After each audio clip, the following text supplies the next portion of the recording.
पीले दांत वाली बहू। रंजना कभी ब्रश नहीं करती थी। उसे कितनी बार उसके माँ बाप ने डांटा, लेकिन उसका कोई असर उस पर होता ही नहीं था, जिस कारण से उसके दांत पीले पीले हो जाते हैं। शादी के बाद अरे बहू, वैसे तो तुझ में कोई कमी नहीं है, पर तेरे दांत इतने पीले कैसे हैं बेटा? कैसे मतलब? कोई सर्जरी थोड़ी ना कराइए।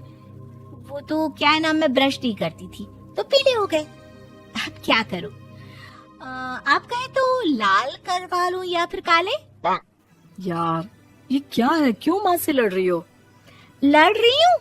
अरे मैं लड़ रही हूँ या ये बोल रही है कि दांत पीले हैं, पीले। अरे तपस्या थोड़ी ना की है इन्हें पीले करने के लिए।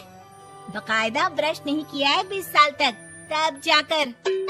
छी, कैसी बात कर रही हो? ये उस वक्त तो पीले नहीं थे जब हम लोग तुम्हें देखने आए थे। अरे तब साफ करवा लिया होगा डेंटिस्ट के पास जाकर। अब देखो कैसे पीले पीले लग रहे हैं। रंजना सास की तरफ गुस्से से देखती है। फिर शुरू हो गई पीले पीले पीले।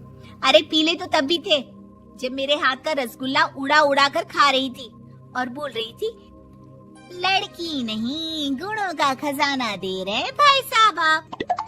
खैर, अब वो लोग करते भी तो क्या करते, पीले दांत वाली बहू पल्ले पड़ी थी तो झेलना तो था ही।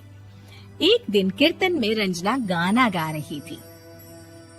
अरे कमला बहन, माँ का द्वार है, यहाँ तो सब शुद्ध होकर आते हैं, फिर अपनी बहू को ब्रश भी नहीं करवाती तुम। दूर से पीले पीले दांत भक्ति में बाधा उत्पन्न कर रहे हैं। अरे कोई 2 साल के बच्ची थोड़ी ना लेकर आई हूँ मैं बहू बनाकर। अच्छी खासी लड़की है, अरे कैसे करवाऊं ब्रश? ये तो उसे खुद करना चाहिए ना। अब माँ बाप तो इसके जैसे तैसे निपटा दिए, ये नहीं सोचा कि सास कैसे संभालेगी। सास बहू को लेकर घर आ जाती है, लेकिन सोच लेती है कि अब इसे लेकर कहीं नहीं जाएगी। अगले रोज बहू कहती है, अरे क्या हो गया, मंदिर नहीं जाना क्या? कीर्तन का वक्त हो रहा है। मेरी मधुर वाणी से कान्हा जी जागते हैं और सोते हैं। आप तो जानती है ना उनकी भक्ति में कितना मन लगता है मेरा। वो क्या है ना, तबीयत ठीक नहीं लग रही है मेरी, आराम करूंगी मैं।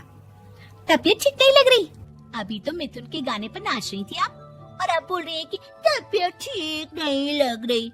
अरे भक्ति में मन लगा लो सासू माँ, ऊपर जाना है, क्या मुंह दिखाओगी आप? हाँ?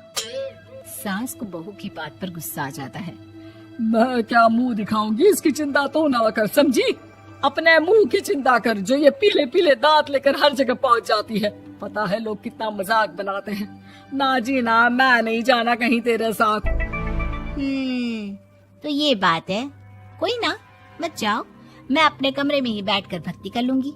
ऊपर वाला दांत थोड़ी ना देखता है, मन देखता है, भावना देखता है। और अरे बस बस, तू सब कुछ दिखा, बस ये सफेद चमकदार दांत ना दिखाना किसी को, है? जा यहाँ से। बहू को सास की बात का कोई फर्क नहीं पड़ता, वो तो जैसी थी वैसी ही रह जाती है। सुबह नहाकर किचन में खाना बनाना, फिर खाना खाना, कीर्तन भजन करना और सो जाना।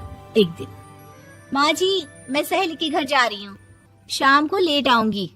हाँ हाँ तो जाना, मैंने कौन सा तेरी आरती करनी है घर पर बैठकर। रंजना सहेली के घर जाती है, जहाँ वो पार्टी में जाने की तैयारी कर रही होती है। अरे शिखा, कहाँ जाने की तैयारी कर रही है? मैं गलत वक्त पर आ गई क्या? अरे नहीं यार, उल्टा सही वक्त पर आई है। मैंने ये साड़ी और ज्वेलरी निकाली है यार, शाम को इनके ऑफिस की एक पार्टी में जाना है। बताना कैसा लग रहा है ये सब? नहीं यार, इस ड्रेस के साथ तो वो वाली ज्वेलरी अच्छी लगेगी। हाँ हाँ सही बोल रही है, मैंने ध्यान ही नहीं दिया। वैसे तो हमेशा से मस्त फैशन सेंस रखती है। तो बड़ा जाती होगी ना पति के साथ पार्टी में। रंजना कुछ नहीं बोलती, बस सोचती है कि यार काश ये बात सही हो जाती, पर मैं क्यों नहीं जाती पार्टी में? क्या इन लोगों की कोई पार्टी होती नहीं होगी? रंजना घर आती है और रात में पति से सवाल करती है, एक बात बताइए, आप मुझे किसी पार्टी में क्यों नहीं ले जाते? क्या आपके यहाँ ऑफिस में पार्टी नहीं होती? पति बेचारा क्या कहता कि दांत पीले हैं तुम्हारे इसलिए। अरे कोई पार्टी होती नहीं हम लोगों के ऑफिस में, तो कहाँ से लेकर जाऊं? और मार्केट, मॉल, कहीं वीकेंड घूमना, कहीं तो। अरे यार, सारे हफ्ते में एक छुट्टी मिलती है, तो सोचता हूँ कि आराम ही कर लूं। क्यों? रंजना मन मार के रह जाती है। पहले कभी सास के साथ मंदिर जाया करती थी, लेकिन वो भी सास ने ले जाना बंद कर दिया। घर बैठी बैठी रंजना बोर हो जाती है। तभी उसे आइडिया आता है और वो मायके जाने का सोचती है। सासू माँ, 2 दिनों के लिए मम्मी के घर जा रही हूँ। अच्छा अच्छा ठीक है, आराम से जा। और हाँ, माँ से कुछ अच्छी आदत सीख कर आना कि कैसे शरीर के हर भाग की तरह दांतों की सफाई भी जरूरी होती है, समझी? शुरू हो गई ना आप। वो लोग आपकी तरह नहीं है कि छोटी छोटी बात का बतंगड़ बना दे। उन लोगों के लिए मैं मायने रखती हूँ, ना कि मेरे पीले पीले दांत। रंजना माँ को बिना बताए उन लोगों को सरप्राइज देती है, लेकिन जैसे ही वो दरवाजे पर पहुंचती है, अंदर देखती है कि घर वाले कहीं जा रहे होते हैं। अब माँ, काश रंजना दीदी के दांतों वाली प्रॉब्लम नहीं होती, तो वो भी हम लोगों के साथ चलती ना बुआ जी की बेटी की शादी में। हाँ बेटा, लेकिन अब उसे कौन समझाए कि उसको उसके पीले दांत नहीं दिखते, लेकिन उसके आसपास के लोगों को कितना एम्बैरेसिंग फील कराते हैं। मुझे तो कितनी बार उसके स्कूल की टीचर ने शिकायत की कि उसके साथ कोई लड़की बैठना भी नहीं चाहती, और ना ही कॉलेज में कोई उससे बात करना चाहता था। लेकिन पता नहीं क्यों उसे ये बात समझ में ही नहीं आती। कोई कमी नहीं है उस लड़की में, बस यही कि दांत पीले हैं। वो तो भला हो जीजा जी और उनकी माँ का, जो दीदी को जैसी है वैसे ही रखा हुआ है। रंजना को अपने घर वालों की बात सुनकर बहुत दुख होता है। वो सोचती है कि वो क्या करे, लेकिन फिर वो सीधा डेंटिस्ट के पास जाती है, अपने दांत चमकाती है और कसम खाती है कि वो रोज ब्रश करेगी। अरे क्या हो गया?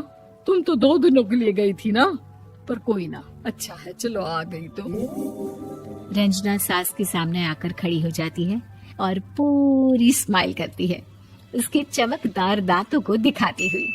हैं? चले मंदिर। माँ, मुझे माफ कर दीजिए, मैंने आप लोगों को बहुत एम्बैरेसिंग फील करवाया। मैं आज से रोज ब्रश करूंगी।